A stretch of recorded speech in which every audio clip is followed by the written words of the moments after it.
Hello dear friends, welcome back to my channel English with N K Prajapat. आज के इस video में हम पार्ट्स ऑफ स्पीच का सेकंड टाइप प्रोनाउन पढ़ेंगे। प्रीवियस वीडियो में हमने नाउन को लर्न किया था और आज के वीडियो में हम नाउन के बाद प्रोनाउन पढ़ेंगे, उसको सीखेंगे। प्रोनाउन को हिंदी में सर्वनाम कहते हैं और हम एक इस तरह से स्टडी करेंगे जो आपके कॉम्पिटिटिव लेवल में हेल्पफुल होगी। और इस प्रोनाउन के हम सभी जो टाइप हैं वो भी इसी वीडियो में हम जानेंगे। तो चलिए स्टार्ट करते हैं वीडियो स्टार्ट करने से पहले यदि आपने अभी तक मेरा चैनल सब्सक्राइब नहीं किया है तो सब्सक्राइब कर लें, वीडियो को लाइक करें, वीडियो को शेयर करें अपने फ्रेंड्स को और नीचे दिए गए बेल आइकन को प्रेस जरूर करें। Okay, let's start. Parts of speech pronoun सर्वनाम वीडियो नंबर 4 है ये। डेफिनेशन, परिभाषा क्या है इस प्रोनाउन की? The word which is used in place of noun. Used वह शब्द जो उपयोग किया जाता है in place of noun, noun के स्थान पर, संज्ञा के स्थान पर, इज कॉल्ड प्रोनाउन, उसे सर्वनाम कहते हैं। यानी संज्ञा के स्थान पर काम आने वाले शब्दों को सर्वनाम कहते हैं। ये हिंदी परिभाषा आपने सीखी होगी अपने क्लासों में, उसी को यहाँ पर इंग्लिश में मैंने लिखा है। The word which is used in place of noun is called pronoun. एक और क्या लिखा मैंने? अ प्रोनाउन रिप्लेस, एक प्रोनाउन जो होता है वो रिप्लेसेस, स्थान लेता है द नेम ऑफ पर्सन, किसी व्यक्ति के नाम का, किसी स्थान के नाम का, किसी वस्तु के नाम का या किसी विचार के नाम का स्थान लेता है तो वो प्रोनाउन होता है। जैसे एक एग्जांपल मैं आपको देता हूं, Shyam is playing football. Shyam is playing football. तो यहाँ पर जो श्याम है, अब उस श्याम को यहाँ पर कैसे डिफाइन किया गया है? As a proper noun. नाम है ना, हमने फर्स्ट वीडियो में नाउन में क्लियर किया था, नाउन के टाइप्स में प्रॉपर नाउन। तो श्याम यहाँ पर प्रॉपर नाउन है। अब इसको हम अगर वापस एक सेंटेंस आगे बढ़ाए तो अब हम श्याम ना बोलकर उसका pronoun he is my best friend, वह मेरा अच्छा मित्र है, सबसे अच्छा मित्र है। तो पहले श्याम बोला, फिर मैंने ही बोला, तो वो श्याम, ही जो है वो श्याम का क्या है? प्रोनाउन। तो यही हमारी डेफिनेशन कहती है, the word which is used in place of noun is called pronoun. अब श्याम इज प्लेइंग फुटबॉल, तो फुटबॉल नाउन है यहाँ पर, फुटबॉल भी। तो अब मैं यहाँ पर फुटबॉल के लिए प्रोनाउन यूज करता हूँ कि it is bought by his father, कि वो फुटबॉल उसके पिता के द्वारा खरीदी गई थी। ओके, तो यही होता है, संज्ञा के स्थान पर काम आने वाले शब्दों को सर्वनाम कहते हैं। Kinds of pronoun. अब हम प्रोनाउन के प्रकार देखते हैं। ठीक है, एक सेंटेंस में आपको और समझा देता हूं। सीमा इज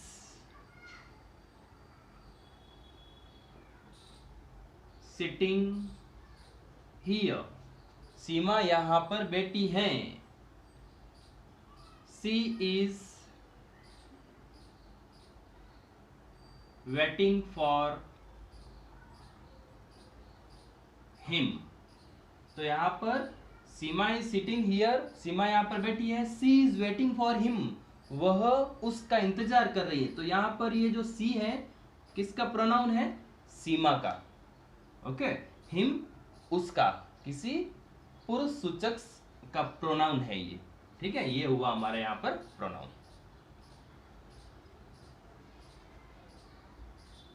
पर्सनल प्रोनाउन, सबसे पहले है व्यक्तिगत सर्वनाम।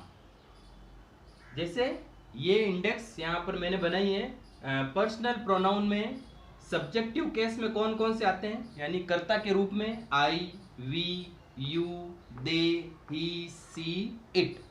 ये सब सब्जेक्टिव प्रोनाउन है।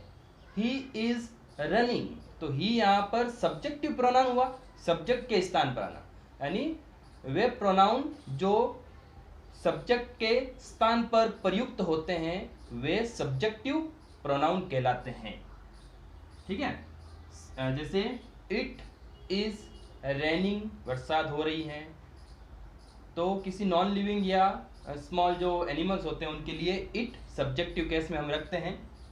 फिर है objective pronoun, me, us, you, them, him, her, it. अब ये ऑब्जेक्टिव है, इनको हम सब्जेक्ट के स्थान पर नहीं कर सकते हैं, लिख सकते हैं। जैसे आई, सब्जेक्टिव केस में बोला मैंने pronoun, I gave him, I gave him, तो हिम यहां पर ऑब्जेक्टिव प्रोनाउन हुआ। पजेसिव, संबंध कारक या अधिकार सूचक, स्वामित्व सूचक, mine, ours, yours, his, hers, its, theirs. अब यहां पर देखो, आप सोच रहे हो सर माई होता है ना, अवर ही होता है ना, योर होता है, ये एस कहां से आया, या माई का माइन कैसे हुआ? तो मैं बता दूं, माई, अवर, हिज, हर वो जो है वो पजेसिव एडजेक्टिव होते हैं, पजेसिव एडजेक्टिव होते हैं। और हम पढ़ रहे हैं प्रोनाउन, तो प्रोनाउन ये होते हैं mine, ours, yours, his same रहेगा, हर्स, इट्स, देयर्स। जैसे दिस पेन इज माइन, यह पेन मेरा है। दिस हाउस इज हर्स, यह घर उसका है। ठीक है, तो इस तरह से ये पजेसिव प्रोनाउन हुआ। रिफ्लेक्सिव, निजवाचक pronoun, myself, ourselves, themselves, himself, herself, yourself या योर सेल्व्स। सिंगुलर और प्लूरल दोनों होता है योर, तो ये निजवाचक, निजवाचक मतलब अपने ही ऊपर, रिफ्लेक्सिव करना, स्वयं के बारे में कहना। ठीक है, जैसे he himself does this work, वो स्वयं इस काम को करता है। फिर है, ये तो मैंने पर्सनल प्रोनाउन का एक चार्ट बना दिया, उसी में मैं आप चाहो तो subjective pronoun, objective pronoun, possessive pronoun, reflexive pronoun, ये चार तो मैंने यहीं पर बता दिया। फिर भी इनको हम और पढ़ेंगे। रिफ्लेक्सिव प्रोनाउन सबसे पहले, अब पहला हमने पर्सनल प्रोनाउन पढ़ा, अब है रिफ्लेक्सिव प्रोनाउन को हिंदी में क्या कहते हैं? निजवाचक सर्वनाम। These types of pronoun are used as an object of a verb, क्रिया के ऑब्जेक्ट के रूप में इनका प्रयोग किया जाता है। सी एंजॉयड हरसेल्फ, अब यहां पर देखो एंजॉयड वर्ब है और हरसेल्फ यानी अपने आप का, तो रिफ्लेक्सिव प्रोनाउन ध्यान दें ये वर्ब के बाद आता है। किसके बाद? वर्ब के बाद। और क्या लिखा है यहां पर नोट में मैंने, इन इट, यानी इस रिफ्लेक्सिव प्रोनाउन में the action of the verb, इस वर्ब का जो एक्शन हरसेल्फ है या जो भी इस वर्ब का एक्शन है जो एंजॉय करना, back upon the subject itself, वापस उस सब्जेक्ट पर ही प्रभाव पड़ता है। ठीक है, जैसे सी एंजॉयड हरसेल्फ, उसने अपने आप का एंजॉय किया, अपने आप में आनंद लिया, तो यहां पर ये सब्जेक्टिव प्रोनाउन है और ये है रिफ्लेक्सिव प्रोनाउन, वापस रिफ्लेक्स पड़ना सब्जेक्ट पर, सब्जेक्ट पर ही वापस प्रभाव पड़ना, उसने आनंद दिलाया या आनंद किया किसका? स्वयं का, तो यहां पर स्वयं रिफ्लेक्स होना खुद पर वापस।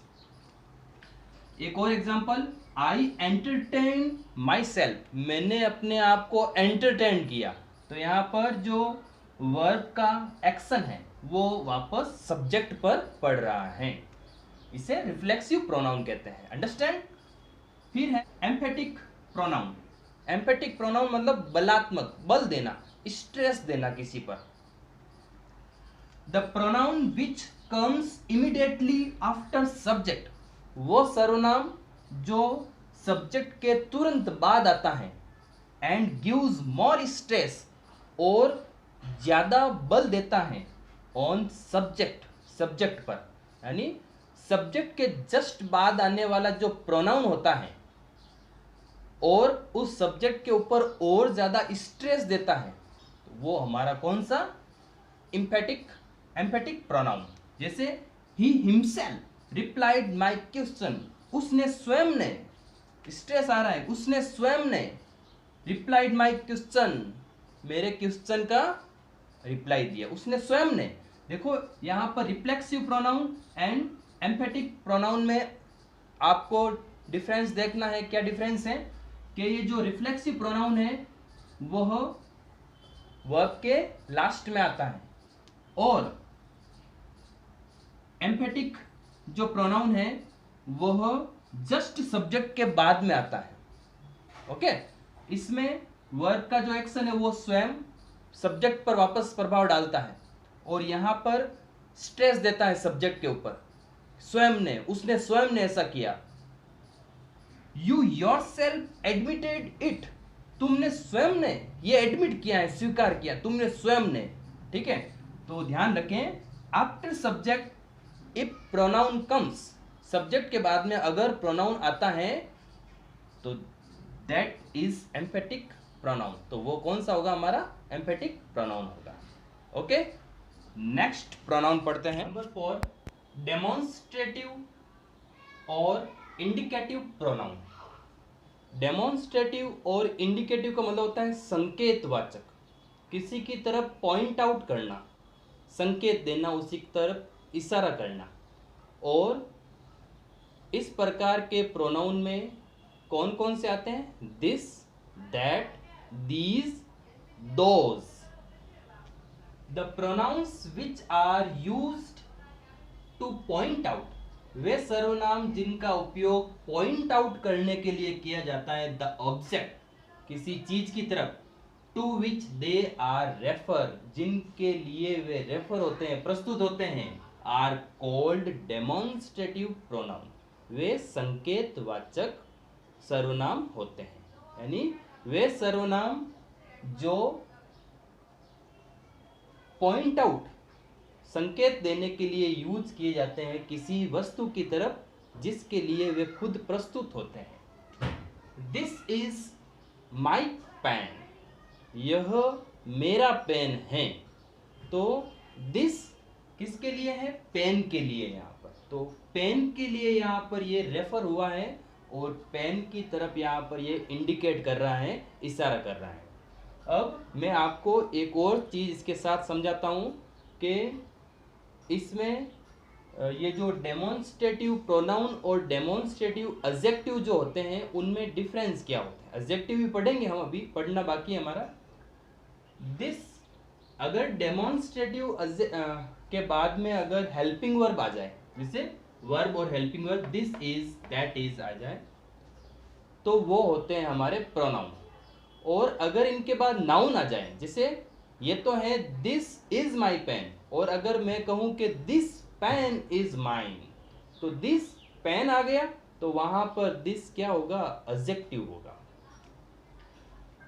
That is the red fort, ठीक है, वह रेड फोर्ट है, तो यहां पर दैट, दिस, कौन सा pronoun, demonstrative. Both cars are good, दोनों ही कारें अच्छी हैं, बट दिस इज बेटर, लेकिन यह बेहतर है, तो यहां पर दिस जो है वो pronoun. These are my new friends, these are, those were interesting stories, तो यहां पर 1 2 3 4। नेक्स्ट है डिस्ट्रीब्यूटिव प्रोनाउन, वितरणात्मक, वितरण करना एकदम एक दूसरे के साथ, जैसे each, either, neither are distributive pronoun. ये जो तीनों ही हैं, ईच, आइदर, नाइदर, ये किस प्रकार के हैं, ये डिस्ट्रीब्यूटिव प्रोनाउन हैं।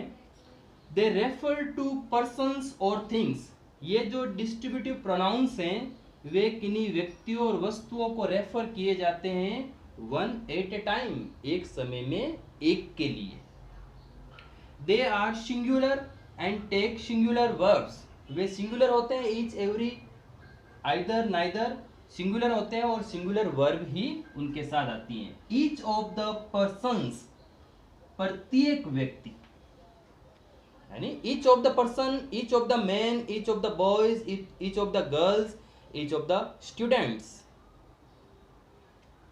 इससे पहले क्या लिखा हुआ, each is used to denote everyone, each का यूज जो है वो एवरीवन को बताने के लिए, प्रत्येक को बताने के लिए होता है, of a number of persons और थिंग्स, यानी जितने भी पर्सन्स हो, जो जितने भी लोग हैं, व्यक्ति हैं, या जितने भी चीजें हैं, कोई वस्तु है, उनमें से प्रत्येक को दर्शाने के लिए, प्रत्येक को बताने के लिए ईच का यूज होता है। Each of the persons got a parcel, प्रत्येक व्यक्ति को प्रत्येक व्यक्ति ने पार्सल प्राप्त किया। Either book will be good for us, एक किताब यानी कोई एक किताब हमारे लिए अच्छी होगी। नाइदर एक्यूसेशन इज ट्रू, कोई भी जो आरोप था वो सच है। रेसिप्रोकल प्रोनाउन, परस्पर संबंध दिखाना, आपसी संबंध दिखाने में ये प्रोनाउन यूज किया जाता है। और इसमें दो प्रोनाउन कौन से हैं? Each other and one another. ये देखते हैं पहले। ईच अदर का यूज दो के लिए, वन अनदर का यूज दो से ज्यादा के लिए। Each other and one another are reciprocal pronoun, they express a mutual relationship, ये एक आपसी संबंध दर्शाते हैं। They gripped each other's hands, उन्होंने एक दूसरे का हाथ पकड़ा, तो ईच अदर एक दूसरे का। We must trust one another, हमें वन अनदर एक दूसरे पर क्या करना पड़ेगा? विश्वास करना पड़ेगा। तो दो के लिए ईच अदर, दो से ज्यादा के लिए वन अनदर का यूज करते हैं। नंबर 7, रिलेटिव प्रोनाउन, संबंधवाचक सर्वनाम। The pronoun which relate any sentence, phrase और क्लोज टू अ नाउन, वह सर्वनाम जो किसी वाक्य, वाक्यांश या उपवाक्य को जोड़ता है। रिलेट करना मतलब जोड़ता है, टू अ नाउन, किसी संज्ञा से, is called relative pronoun. Who, which, that, whom, which, whose. Yes, Raju is the boy who plays here. Raju वह लड़का है जो यहाँ खेलता है। तो यहाँ पर जो हु है वो रिलेटिव प्रोनाउन है, जो किसको रिलेट कर रहा है? बॉय राजू को, किससे? इस वाक्य से। That was the house, ये वही घर है, which I wanted to purchase, जिसे मैं खरीदना चाहता था। तो which, जिसे, यानी इस घर को क्या करना चाहता था? खरीदना चाहता। तो ये किसी नाउन को किसी अन्य वाक्य, उपवाक्य या फ्रेज से जोड़ता है। The man that works hard succeeds, वह व्यक्ति जो हार्डवर्क करता है वो सफल होता है। तो ठीक है, दैट यहाँ पर इस सेंटेंस को, इस नाउन को इससे जोड़ता है। नेक्स्ट है इंटेरोगेटिव प्रोनाउन, प्रश्नवाचक, ऐसे प्रोनाउन जो प्रश्न करते हैं, कोई क्वेश्चन पूछते हैं। Who, whom, what, which, whose, etc, इस तरह के प्रोनाउन होते हैं। which ask a question, जो एक क्वेश्चन करते हैं कोई प्रोनाउन, जैसे who started my bike, किसने मेरी बाइक को स्टार्ट किया, तो यहाँ पर who plus verb. Which is your book, question कर रहा है ना, किसने स्टार्ट किया, कौन सी मेरी किताब, तुम्हारी किताब है। Where are you going, तुम कहाँ जा रहे हो। तो ये हुआ हमारा interrogative pronoun. Okay dear friends, आज हमने प्रोनाउन और उसके जो ऑल टाइप्स हैं वो क्लियर किए हैं। नेक्स्ट वीडियो में हम वर्ब पढ़ेंगे, फिर एडवर्ब पढ़ेंगे, एडजेक्टिव पढ़ेंगे, और एक स्पेशल वीडियो भी बनेगा जो इट प्रोनाउन पर होगा हमारा। Okay my dear friends, thank you for watching this video.